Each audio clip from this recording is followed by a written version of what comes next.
Have you ever found yourself wondering if the real secret to financial success isn't some complex stock market algorithm or, I don't know, the latest crypto craze, but well, something much older? Hmm. What if some of the most profound truths about building wealth actually came from kind of an unexpected place? Ancient Babylon. It sounds almost too simple, doesn't it? Have you ever? Like Babylon. Yeah. But that's exactly where we're headed today for our deep dive. Go we Our source material is Georges Claeson's incredible book, The Richest Man in Babylon. It was first published way back in 1926. Wow, 1926. Yeah, and I promise you this isn't some dry, dusty historical text. Yeah. It's actually a collection of simple, really powerful parables. Lots of relatable characters, all set against, well, the vibrant backdrop of ancient Mesopotamia. Okay, so parables, not a textbook. I like that. Exactly. So our mission today is to really try and extract the most potent nuggets of knowledge, the insights from these enduring stories. Think of it as your express lane, maybe, to being exceptionally well-informed on financial principles that just last. And you'll quickly discover how this ancient wisdom isn't just some historical curiosity. It's surprisingly, I think, profoundly relevant for navigating even our incredibly complex modern financial world. It really holds up. Yeah. So let's set the scene. Yeah, let's do it. Imagine yourself in ancient Babylon. This city, legendary for its gold, its massive, unbreakable walls. Gold was the very pulse of their economy. Right. Yet, much like today, actually, many people still found themselves struggling. Just couldn't make ends meet. So familiar story then. Very. And we meet these two friends, Bansir, who's a chariot maker, and Kobe, a musician. Good guys, good at their trades, Okay. but their purses, perpetually empty. Ah. So frustrated, they decide to seek out the one man who seems to have cracked the code, Arkad. He's known far and wide as the richest man in Babylon. Right, Arkad, the legend. So what does Arkad tell them? Is it some secret technique? Well, what Arkad reveals is, frankly, it's almost disarmingly simple. He makes it unequivocally clear. Wealth isn't some random stroke of luck. Right. It's not about being born into money or stumbling upon a hidden treasure. It's about discipline. It's about applying timeless principles. Discipline, okay. She essentially tells them that anyone, regardless of their starting point, can build lasting wealth if they just commit to it. Yeah. If they consistently follow these foundational ideas. It's about effort and habit, really, not chance.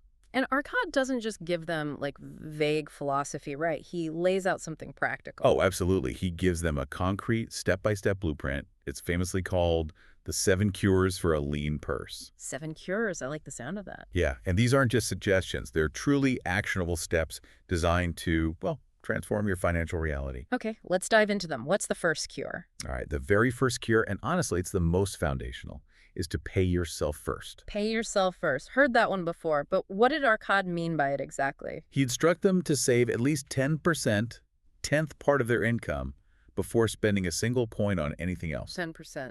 Okay. But the profound insight here isn't just the percentage, although that's important. It's about building the muscle of, conscious deferral. Conscious deferral. Yeah. In a world like ours today, too, that constantly bombards us with instant gratification, this teaches your mind to prioritize future security over those immediate wants. It's the bedrock, sure, but it's also powerful psychological training, making saving automatic. Right, making it a habit before life gets in the way, which I guess naturally leads to the next challenge, managing what's left after you've paid yourself first. Exactly. So the second cure is control your expenses. Control expenses. Makes sense. This is all about wisely differentiating between what you truly need and what you simply want. But it goes deeper, How so? It highlights that subtle, kind of insidious danger of what we now call lifestyle inflation. Ah, yes. Make more, spend more. Precisely. That tendency for our spending to just creep up right alongside our income. Arkad's genius here is recognizing that this isn't necessarily a moral failing, it's just, the natural human tendency. Okay. So the insight is to build systems that resist it. Make wise spending automatic, rather than relying solely on willpower, which, let's face it, often fails. Yeah, willpower runs out. Systems sound better. Okay, so you've saved some money, you're controlling expenses. What's next? Well, building on that initial saving, the third cure is make your money work for you. Investing. Investing, exactly. This introduces the incredibly powerful concept of putting your savings to work so they multiply and generate even more wealth. Arkad has that great analogy, doesn't he, Yeah. about your gold having children. Yes. That's the one. Your wealth truly grows when your gold goes out and earns children. Hmm. He's talking about compound interest, arguably the most powerful financial force there is. Where your money makes money. And then that money makes even more money, exponentially over time. It's not just earning returns, it's returns on returns. Powerful stuff. And this concept ties directly into something else in the book, the 5 laws of gold. Which basically state that gold comes easily to those who save consistently. That first cure, right? And it grows, it multiplies, for the wise investor who puts it to work intelligently. That's this third cure. Makes sense. But I guess once your money is out there working, you need to protect it, right? You don't want those children running off. Absolutely. You've hit on the fourth cure. Protect your wealth. Okay. How? This means actively avoiding unnecessary risks. It means not falling for those tempting, often too good to be true, get-rich-quick schemes. Huh. I bet Arcad would have a lot to say about some of the stuff online today. Oh, he certainly would. This cure profoundly underscores the necessity of seeking advice from genuinely wise and experienced people before you make any investments. So not just any advice, but good advice from people who know what they're doing. Exactly. Discernment is key. And the 5 laws of gold continue this thread. They emphasize how gold, or wealth, is protected when invested carefully with prudence. But it flees from fools who chase unrealistic returns or, crucially, ignore the counsel of those with proven wisdom. It's a timeless warning against chasing fads, really, and falling prey to your own greed or maybe just inexperience. Okay, protect your capital, seek wise counsel. Got it. What's cure number 5? The 5th cure is own your home. Own your home. That feels a bit different, more tangible. It does. Yeah. And it might seem more specific to ancient times, maybe, but it still holds immense weight today. The core benefit is pretty clear. Having a stable residence, your own place, it significantly reduces long-term living expenses. Yeah, rent can feel like throwing money away sometimes. Right. And owning provides a powerful sense of security, of ownership. It creates a stable base from which you can build the rest of your financial life. A foundation. Okay, that makes sense. What's next? Cure 6. Building on that sense of security, Arcad then turns his attention to an even longer horizon with the 6th cure. Ensure a future income. Ah, planning for the future. Retirement, maybe? Exactly. It speaks to the crucial importance of planning for retirement, yes, but also putting measures in place to protect your family's financial future, regardless of what life throws at you. Like unexpected illness or something worse. This could involve long-term investments designed to pay out later, or even forms of insurance, tools specifically designed to provide for you and yours when you're no longer actively working or if something happens. It's about building a financial legacy, really, not just focusing on the present. Right, thinking beyond just today. Okay, that's 6 cures. What's the final one? Number 7. And finally, the 7th cure, increase your ability to earn. Increase your ability to earn. So, make more money. Essentially, yes. But it's about how. This is all about continuous self-improvement, a principle that feels more relevant than ever today, doesn't it? Absolutely. Skills change, the world changes. Right. It emphasizes consistently improving your skills, expanding your knowledge, cultivating a strong work ethic. Doing so directly grows your income potential. Which means you can earn more. And by extension, save more and invest more, accelerating the whole cycle. It's really about investing in yourself, understanding that your greatest asset is your own capacity to learn, adapt, and become more valuable. Invest in yourself. I like that. So those are the 7 cures. Pretty comprehensive. We really are. But beyond these 7 practical cures, the parables in The Richest Man in Babylon offer even deeper, sometimes kind of counterintuitive wisdom. Oh, like what? Well, take, for instance, the story called The Goddess of Good Luck. Okay. What's the lesson there? That luck exists. Sort of, but not how we usually think of it. The lesson is profound. Luck isn't something that just randomly strikes. It overwhelmingly favors those who act decisively, those who seize opportunities when they arise.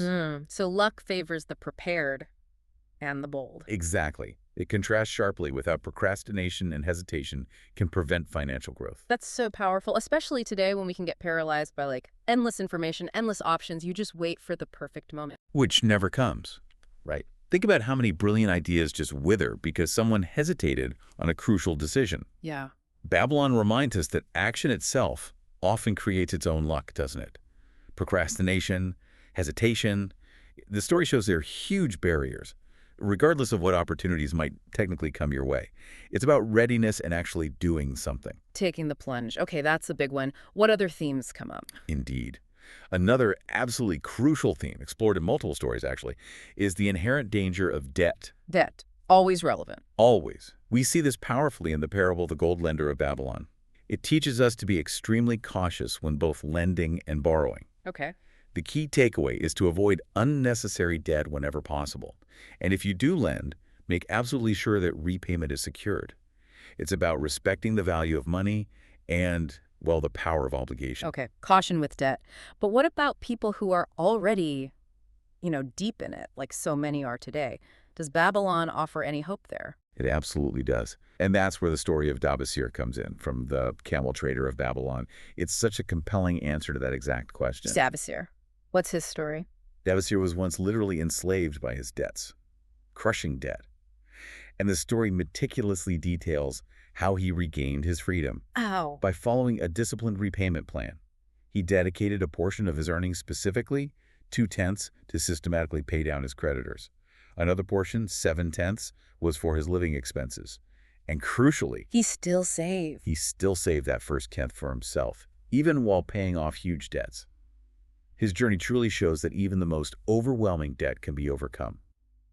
It takes commitment, a clear, structured approach, but it leads to genuine financial freedom. Wow. That's actually really inspiring. Save, live, and pay off debt all at once. With discipline, yes. And tying all these principles together, the saving, the investing, the caution, the planning, the parable of the walls of Babylon provides such a strong visual metaphor for financial security. The walls of Babylon. Okay, Yeah, how does that work? Well, just as the city's mighty, unyielding walls protected its inhabitants from invaders, from external threats. Right, they were famous for their walls. Exactly. Financial security acts as your personal fortress. It protects you against life's inevitable uncertainties, those unexpected challenges. It's about building proactive defense, not just being forced into reactive damage control when things go wrong. Building your own walls, I get it. Wow. So, okay, if we pull back then and look at the bigger picture from this whole deep dive, what are the really core, enduring lessons from ancient Babylon? I think they're unmistakably clear, aren't they? Wealth is not a matter of luck. It's not random chance. Right, no secret handshake. No secret handshake. It is the direct result of discipline, careful planning, and wise, consistent action. Financial security, ultimately, it comes from consistently living below your means, Cure 2. diligently avoiding unnecessary debt, The gold lender's lesson. and, crucially, letting your money work for you, making it grow. Cure 3. Compounding your efforts. It truly is remarkable when you think about it, isn't it? These simple, ancient principles, honed over centuries, can serve as such a powerful counter-narrative to the overwhelming complexity and, frankly, the constant distractions of modern financial advice. Yeah, it cuts through a lot of the noise. It really does. It strips away the complexity and gets right back to the core truths that have always worked. So as you, listening, reflect on this wisdom from Babylon, maybe consider this. What might be just one small, consistent action you could take this week inspired by these timeless principles to start building or maybe strengthening your own walls of financial security?